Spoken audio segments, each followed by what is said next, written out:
Hola, muy buenas tardes. Estamos esperando la conferencia de prensa de Duhovne. Es muy probable que se esté demorando porque están estudiando lo que C5N anunció como un adelanto respecto al comunicado de la CGT. Ese comunicado que va a merecer muchísimos comentarios. Uno lo encuentra un poco tibio. ¿Por qué esperar 5 días? ¿Cuál es la necesidad? ¿Qué más tienen que ver? ¿Cuántas horas pueden demorar las respuestas que le tiene que dar el gobierno a lo que han pedido? Parece mentira que otra vez, después de tantos paros al otro gobierno, estén pidiendo por las ganancias la exhibición del medio aguinaldo. Ahí está lo que pide la CGT, medio aguinaldo de junio sin impuestos a las ganancias. Pensar todos los paros que se hicieron antes y todavía estamos con el tema del impuesto a las ganancias y tan solo se está intentando conseguir que no esté formando parte del medio aguinaldo.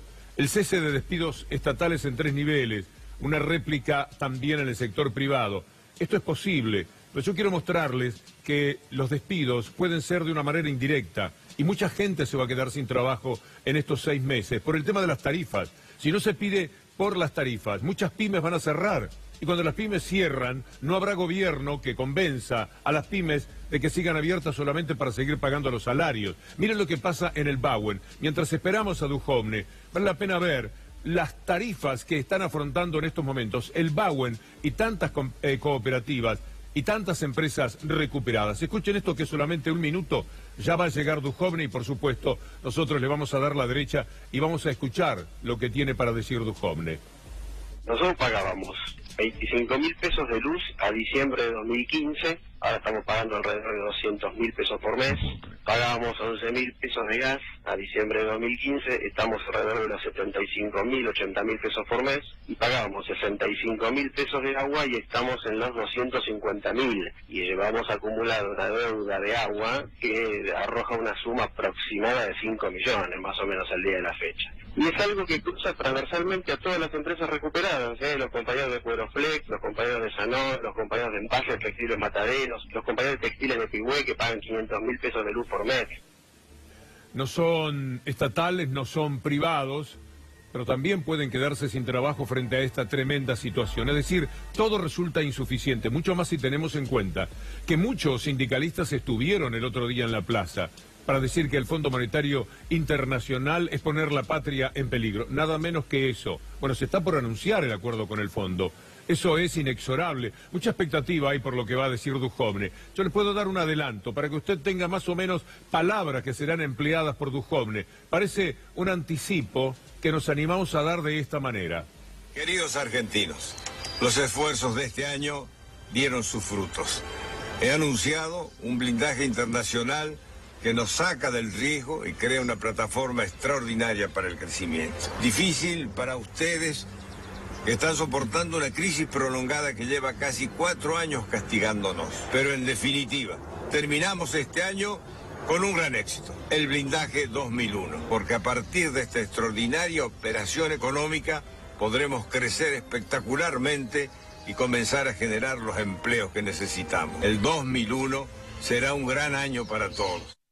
Lo único que faltará es que Duhovne diga que el 2019 será un gran año para todos, porque las palabras que emplee van a estar en línea con esto, un blindaje, una posibilidad de asegurarle a los acreedores que le van a pagar, porque de eso se trata. Del Fondo Monetario Internacional no va a venir un peso para obras, por el contrario, va a haber menos obras. Para salud, por el contrario, se va a atender mucho menos la salud y la educación. No habrá un centavo para los científicos, tendrán que irse nuevamente. Esto que acaba usted de ver de la Rúa, si presta atención, seguramente es parte de lo que tiene para decir Duhovne. Esto es extraordinario para el país, esto es fantástico, esto es cerrar una crisis como la que se está viviendo, aunque ahí se van a evitar la palabra crisis que había utilizado de la Rúa. Pero volviendo al comunicado de la CGT, que seguramente en este instante es analizado por el gobierno, por algo están demorando tanto, o no saben cómo presentarlo, o no saben cómo decir lo que han prometido desde las primeras horas de hoy. Era para las 5 de la tarde, después para las 7 y casi 25 minutos. ¿Qué será lo que están esperando? Vale la pena revisar lo que la CGT les sigue pidiendo para ver que es modesta la posición. No es del todo un desastre, pero es modesta. Retiro del proyecto de la reforma laboral, eso es muy bueno. Eso es muy interesante. la reapertura de las paritarias, 5 a 6%. Pero el retiro del proyecto de la reforma laboral también suena a poco, porque ya la están haciendo. La reforma laboral está. Uno lo siente en los trabajadores que se van quedando afuera de su trabajo, en el salario totalmente deprimido. Van a conseguir un 3, un 4, un 5% más para las paritarias. Eso puede ser. No estará del todo mal, pero la inflación es aquella por la que están peleando los camioneros. Dicho sea de paso, tenemos entendido, desde el programa de anoche de Iván Jagroski y Darío Gaño, con Moyano, con Pablo, que el paro de camioneros no se detiene para el día 14 si no les dan el 27% que ellos están pidiendo, pese a lo que ahora la CGT ha anunciado. Tanta expectativa, que la CGT se reúne, pero cuando la CGT fue al gobierno, cuando fue a presentar una vez más su capacidad de diálogo, aquella que terminó en 2016 brindando champagne en la Casa Rosada, con un gobierno que había echado a decenas de miles de personas, uno desconfía, quiere creer, tiene ganas de acompañar a la CGT, pero cuesta demasiado, porque aquí en este pedido no es para nada algo que pueda calmar los ánimos de los trabajadores, sobre todo de aquellos que ya perdieron el trabajo. Aunque se hiciera un corte ahora, ¿qué pasa con todos los que fueron despedidos? ¿Cuál será la posibilidad para ellos? La CGT tiene motivos a futuro, pero también del pasado inmediato, para presentar su protesta. Y además, mucha gente va a quedar sin trabajo, aunque el gobierno les diga muy bien, vamos a suspender los despidos por 6 meses, cosa que será bastante difícil, porque con los estatales la tienen de una manera muy especial. Vamos a ver, si consiguen eso, bueno, uno podría decir no es poca cosa. No es poca cosa en el contexto de todo lo que se está necesitando. Vea la situación de los trabajadores de Atucha que anoche visitaron el programa de Gustavo Silvestre. Vean lo que decían. ¿Qué se va a hacer con esta gente? Porque ellos están en una situación indefinida.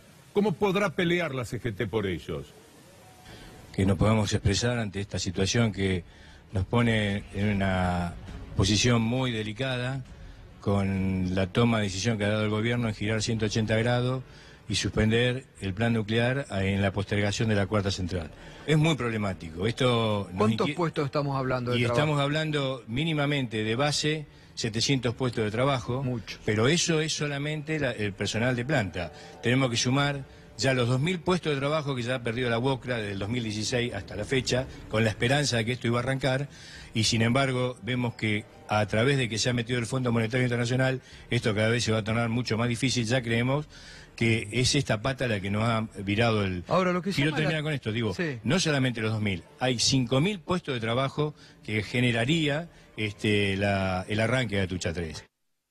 Es decir, la suspensión que se ha decretado por parte del gobierno, esto hace peligrar a todos los trabajadores, como han mencionado allí los visitantes de Gustavo Silvestre anoche, para hacer saber, para denunciar una situación que es altamente preocupante. Si el gobierno no toma conciencia, allí estaban hablando de esos trabajadores de Atucha, del Fondo Monetario Internacional, y hoy vamos a conocer en minutos nada más. Se está esperando la aparición del ministro de Economía, TN, para que nos diga a todos los que habitamos la República Argentina cuál es el tipo de acuerdo que se ha firmado con el Fondo Monetario Internacional. La verdad no trascenderá nunca, porque lo cierto es que este Fondo Monetario Internacional sigue siendo el mismo, como el programa Brotes Verdes de Alejandro Berkovich demostró antes de anoche. Nada ha cambiado para ellos. El mundo sigue siendo un lugar donde lo financiero predomina sobre la producción, sobre el trabajo. En consecuencia, allí donde estuvo el Fondo Monetario Internacional, allí en Jordania, donde hemos visto las protestas tremendas que terminaron costándole el puesto al ministro de Economía. Aquí nada, aquí ningún tipo de reacción, por el contrario.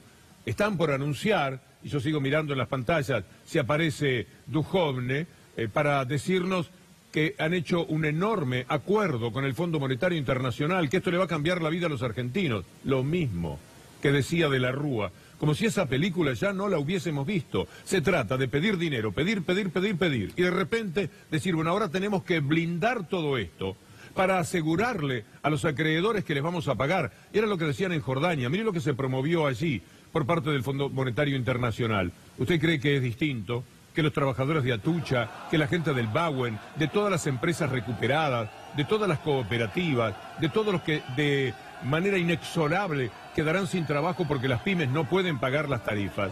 ¿Usted cree que van a salir a saludar al gobierno por lo que ha significado el acuerdo con el Fondo Monetario Internacional? Estamos a minutos de conocer algo que siempre tendrá que ser considerado como una mala noticia. No hay nada bueno detrás del Fondo Monetario Internacional, o no hemos visto esa película. Aquellos que le creyeron a De la Rúa en el 2001 cuando hacía el anuncio, uno sentado en su casa, el presidente que habla y le dice, esto es fantástico, tengo un gran anuncio para los argentinos, qué lindo que es dar buenas noticias. Hemos hecho un acuerdo que viene a terminar todos nuestros males económicos, que eran los mismos de ahora. Tomar deuda sin ton ni son permanentemente día por día. ¿Saben por qué tuvieron que recurrir al Fondo Monetario? Porque en enero los que prestaban dinero dijeron, muchachos, aquí tenemos que detenernos. Ya no se puede seguir dando dinero porque empezamos a desconfiar de la capacidad de ustedes para pagar. Y entonces apareció Macri un día a lo de la Rúa dando la notable noticia de que ahora acababa de hablar con Lagarde y esta era la gran información que tenía para compartir con la población. Acabo de hablar con el Fondo Monetario Internacional, con la señora Patricia Lagarde. Muchísimas gracias por el esfuerzo. Pero ¿qué hay detrás del acuerdo? ¿Qué es lo que ha tenido que firmar el gobierno? ¿Acaso el Fondo Monetario Internacional les va a decir, tomen 30.000 millones de dólares, pero por favor denle aumento a los jubilados? O por lo menos no le roben a los jubilados lo que ya les han quitado. Por supuesto que les vamos a dar 30.000 millones de dólares, pero a los pensionados no contributivos, a los que les quitaron la pensión, se la van a devolver, ¿verdad? Y por supuesto que les damos 30.000 millones, pero los científicos me los van a tener en casa, me los van a tener trabajando, a los becarios del CONICET. No tengo ninguna duda que es todo lo contrario lo que el Fondo Monetario Internacional le ha dicho al gobierno para cerrar este acuerdo. ¿De dónde? Los medios, y en el Día del Periodista, qué tragedia con los medios de comunicación de la Argentina, ¿de dónde los medios sacaron que el Fondo Monetario Internacional ahora es bueno? Allá fue Berkovich a demostrar con hechos lo que ocurre en Grecia. Ahí tenemos las imágenes de Jordania para entender perfectamente lo que ha sucedido. Y no están bajo la égida del Fondo Monetario Internacional otros países porque tienen sus propios recursos dentro de lo que es el Fondo Monetario Internacional en Europa, que bien caro lo pagan, por supuesto, también con desocupación y con todas las quejas que permanentemente vemos que surgen desde Europa. Es el mundo financiero el que se ha hecho cargo de nosotros. ¿Quién va a invertir en una fábrica y va a tomar 200 trabajadores? En la Argentina, si viene y pone las LEVAC, tema que pasa ahora de costado en estos días, pero que es otra desgracia a futuro seguramente para los argentinos. Si con las LEVAC obtienen 40% de ganancias, ¿para qué hacerse líos con trabajadores, con CGT? Bueno, con la CGT no hay tanto lío, pero con trabajadores que estén bien plantados en la vida. No va a haber ningún tipo de inconveniente para ellos en ir a las LEVAC y poner el dinero allí. ¿Y cuándo van a sacar el dinero de las LEVAC? Vamos a entrar otra vez en el Bonex, otra vez en el Fondo Monetario Internacional. Se repite la historia. Esto es muy pero muy doloroso. No es una locura como hacen muchísimos hombres de la actividad económica en la Argentina de preguntarse, ¿y para cuándo Corralito entonces? Porque la movida es la misma. Y los personajes son los mismos, Sturzenegger en el Banco Central, y la continuidad neoliberal, y los medios de comunicación. Qué desgracia hablar de medios de comunicación, sobre todo cuando hablamos de los dominantes y diabólicos en el Día del Periodista, que le voy diciendo, tiene a 3.500 trabajadores sin trabajo, porque todo se lo ha chupado el Grupo Clarín. Cientos de millones de pesos que antes eran repartidos para que hubiera medios que podían darle trabajo a tantos colegas. Mire lo que dice Moody's sobre lo que está pasando con los créditos UVA. Esto también es parte de la realidad argentina. ¿Usted cree que el anuncio de Duhovne, que se demora como si no supiera exactamente cómo encararlo, no lo tenía claro? ¿Qué papel le falta firmar? ¿O qué están estudiando de lo que comunicó la CGT? Mire lo que dice Moody's, que es parte, por supuesto, de la banda internacional del mundo financiero. Pero Moody's anticipa un incremento en la mora de hipotecarios UVA. Mientras los salarios se ajustan, dice Moody's, solo 1 o 2 veces por año, los préstamos UVA, atados a la inflación, vienen ajustando todos los meses, por lo que puede aumentar la mora en los hipotecarios, los prendarios y personales UVA. Este es una alerta importante que da también Moody's a un sector que le ha creído al gobierno. Siempre que uno le cree, las sensaciones de frustración y de fracaso, siempre que uno apuesta a que hagan algo por la gente, lo hacen nada más que por los poderosos. Cuando uno apuesta a que lo harán por la producción, por incrementar la actividad local, la actividad de las fábricas y dar trabajo y tener una mejor recaudación con lo que dan los trabajadores, el recurso es ir nuevamente al Fondo Monetario Internacional. Mire lo que dice la CTA, 14 de junio, paro y movilización. La dignidad no se negocia, bien dicho. Me parece que es perfecto lo que está diciendo. ¿Alguna línea, por favor, de esto que señalan en esta gacetilla que tiene la firma del día de hoy? Conforme a lo dispuesto por el Plenario Nacional, en el que ambas CTA convergimos el lunes 4 pasado, hemos resuelto convocar al paro y movilización el próximo jueves 14 del corriente. Si mal no recuerdo, es el mismo día del paro de los camioneros, o sea que vamos a andar cerca de una especie de paro general. Qué lástima que hasta el martes la CGT tenga que esperar, por lo que otros trabajadores están dando la cara y poniendo el pecho mucho más seriamente, están diciendo. Quisiera entender mejor lo de la CGT, porque también se corre el riesgo de ser injusto. Si consiguen todo lo que han pedido, quedan muchas otras cosas de por medio, porque se va a perder mucho trabajo en la Argentina, ya se está perdiendo. Cuando hablamos de lo que sucede con las pymes, que no pueden pagar la brutalidad de las tarifas. Sí, medio aguinaldo, sin impuesto a las ganancias. ¿Y qué se va a hacer si los incrementos de los precios de los alimentos, la nafta y tantos otros, etcétera, se lleva por delante incluso eso? Además es bastante triste que se esté pidiendo el medio aguinaldo sin impuesto a las ganancias, cuando antes los paros eran nada más que por esto. En la Argentina no había que hacer paros porque faltaba el trabajo, porque escaseaba el trabajo. ¿Se acuerda? Muy bien. Busca en Google, paro 2014, paro 2015, paro 2013. Las razones siempre eran estas, la del tema del impuesto a las ganancias. Mire qué modestia ahora pedir por el medio aguinaldo de junio, porque todo lo demás no solo que no se quitó, sino que se ha incrementado, ¿no lo sabe la CGT? Está bien, lo del cese de despidos estatales. Puede ser un alivio para muchísimos que tienen en estos momentos la espada de Damocles pendiendo sobre ellos. Si usted sabe que esa espada pendía de un hilo, nada más. Bueno, se pide la réplica en el sector privado, se pide. Son capaces de decir que sí. ¿Cuántas veces han mentido? Es uno de los gobiernos que compulsivamente miente más claramente en cualquier parte del mundo. Y entonces, cuando lo que es la expectativa de todos los trabajadores del país, de ajustarle un poco al gobierno, así como el gobierno le ajusta a los trabajadores, se sale con esto. El retiro del proyecto de reforma laboral luce bien, pero la reforma está en marcha, la reforma de alguna manera ya se ha hecho, ya se padece.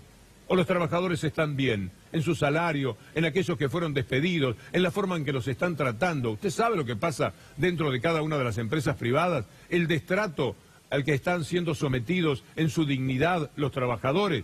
La reapertura de paritaria, 5 al 6%. La información que se tiene es de un 27% de inflación. Por eso Camioneros pide el 27%. 5 al 6% como con modestia, como tanteando el camino. Es poco frente a esa realidad. Es algo frente al 15% que el gobierno estaba ofreciendo. El pedido es escaso, que van a terminar en un 17, en un 18. Seguimos 10 puntos abajo de la inflación. Es otra derrota para los trabajadores, como la de 2017, la de 2016. ¿Y qué le pasa a Duhovne que no habla? Porque nosotros tenemos aquí todo un montón de proyectos que no ponemos en marcha porque no queremos interrumpirlos, porque justamente entra Duhovne. Yo quiero insistirle en aquello de la Rúa, porque me parece que, pues, si usted presta atención a lo que va a decir Duhovne, que el acuerdo viene a terminar con los problemas de la Argentina, que el acuerdo es formidable, que esta vez sí la Argentina se pone de pie. Lo que ha dicho de la Rúa hace ya 17 años, en una película que entonces hemos visto y que ha sido muy cruel y muy dolorosa para los argentinos, está por repetirse. A lo mejor los vieron a de la Rúa y están buscando alguna palabra para diferenciarse, pero los hechos serán los mismos, ¿eh? Queridos argentinos, los esfuerzos de este año dieron sus frutos. He anunciado un blindaje internacional que nos saca del riesgo y crea una plataforma extraordinaria para el crecimiento. Difícil para ustedes que están soportando una crisis prolongada que lleva casi 4 años castigándonos. Pero en definitiva, terminamos este año con un gran éxito, el blindaje 2001, porque a partir de esta extraordinaria operación económica podremos crecer espectacularmente y comenzar a generar los empleos que necesitamos. El 2001 será un gran año para todos. Quiero darle una buena noticia en medio de todo esto. No es local, pero de alguna manera tiene gravitación sobre la Argentina. Si Lula vuelve en Brasil, muchas cosas van a rebotar en la República Argentina. Y Lula ha hecho un anuncio, ha enviado un comentario, incluso con algunas imágenes, diciendo que mañana es 8 de junio. Llegó la hora del Brasil para ser feliz de nuevo. Mañana Lula va a anunciar su candidatura a la presidencia. El preso más famoso del mundo, el preso político más famoso del mundo, podríamos decir, junto a nuestra Milagro Sala. En la Argentina hay casi 30 presos políticos, y son presos políticos porque están allí acusados antes que nada de ser kirchneristas. Y esto es lo que el gobierno está haciendo con la justicia. Porque vale la pena decirle, en el capítulo habitual que a esto destinamos, que hay 3 jueces que están en la cuerda floja porque el gobierno fue contra el Instituto Patria. ¿De dónde viene el dinero del Instituto Patria? El Instituto Patria dijo, no tenemos por qué decírselo. Y entonces hubo un juicio. Y ese juicio terminó a favor del Instituto Patria. Los 3 jueces que así fallaron serán inmediatamente perseguidos. Primero por los medios de comunicación, ya empezaron.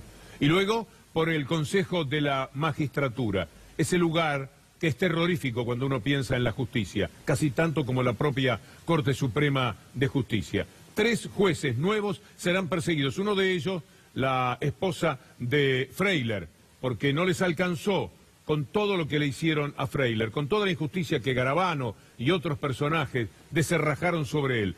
Y así como echaron a los camaristas Ballesteros y Fara por lo que había sido la libertad concedida a los dueños de este canal, Fabián de Sousa y Cristóbal López, así estos 3 jueces lo van a pasar muy mal. Se trata de Víctor Lieberman, podemos poner los nombres, Gabriela Iturbide y Marcela Pérez Pardo, que nos acerca, como les decía, al nombre del doctor Freiler, que tuvo la dignidad que no tuvieron ni Ballesteros ni Fara, de luchar hasta el último momento, porque lo acusaron de ser corrupto y dijo, yo no soy corrupto, tomen ustedes, asuman ustedes el mamarracho de echarme, y lo hicieron. Entre la Corte Suprema de Justicia, que llegó a secuestrar a una persona que tenía que ir al Consejo de la Magistratura, y el Consejo de la Magistratura, que ese día tenía que tratar el tema Freiler en el lugar número 19, y lo puso en primer lugar, para aprovechar el secuestro que Lorenzetti había hecho de una persona. Lo que pasa en la justicia en la República Argentina es atroz. Diga que tenemos esto del Fondo Monetario Internacional, esta expectativa que genera Duhovne, nunca tuvo tanta audiencia. Cuando trabajaba en TN, con un avisito del Senado de la Nación de decenas de miles de pesos, al mismo tiempo que era asesor de Naidenov en el Senado de la Nación, no se hacía esperar tanto. Era puntual, no tenía la audiencia que va a tener esta noche, porque todos estamos con una expectativa inevitable, sobre todo cómo lo va a decir, porque qué va a decir se sabe. Hemos hecho un acuerdo con el Fondo Monetario Internacional, señores, se cerraron todos los problemas. La Argentina vuelve al mundo. La Argentina vuelve a la consideración internacional, cosa que quisieron afirmar con el partido que se iba a jugar en Jerusalén, y ese partido que nunca debía jugarse en Jerusalén, finalmente no se ha jugado. E Israel va contra Palestina, después de amenazar ir contra la Argentina. Les pareció una locura, seguramente desde aquí alguien habrá dicho esto ya es demasiado. Y mientras tanto, la cúpula de la Daya emitía un comunicado, una carta, en la que decía, esta decisión nos ha debilitado profundamente como nación. Lo que debilita a la Argentina como nación es la cúpula de la Daya, que ha perdido totalmente el decoro y que es partícipe necesario de este desastre del partido que no se jugó en Jerusalén. Lo que complica al país es cuando se tiene que hablar afuera de lo que ocurre hoy día con la justicia, y la cúpula de la Daya ha colaborado para que las cosas sean de esa manera. Tengamos en cuenta, para que no parezca esto una cuestión de los judíos, sino que tiene que ver con la cúpula de la Daya y el gobierno terriblemente de derecha de Israel, lo que el movimiento judío argentino ha dicho a través de su presidente Jorge Elbaum.